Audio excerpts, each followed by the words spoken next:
গৌরাঙ্গ ভজিতে চাই। আজও তারা লীলা করেছেন, লীলা করে চলেছেন। প্রভু নিত্যানন্দ প্রভু গৌরাঙ্গ সুন্দর অদ্বৈত আচার্য শ্রীবাস গদাধর আজ তারা লীলা করে চলেছেন। কলির জীবের দাঁড়ে দাঁড়িয়ে ডাকছেন। কলির জীবকে উদ্ধার করার জন্য তাদের বড় বড় লালসা, বড় দায় পড়েছে তাদের।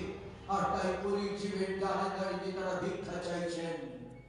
এসো ভাই নাম গাই, কৃষ্ণ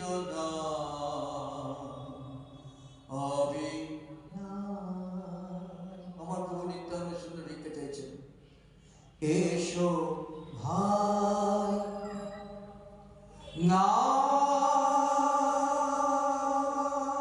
গাই, কৃষ্ণ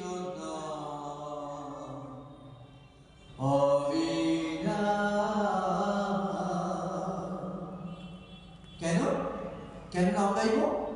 বলছেন দূরে যাবে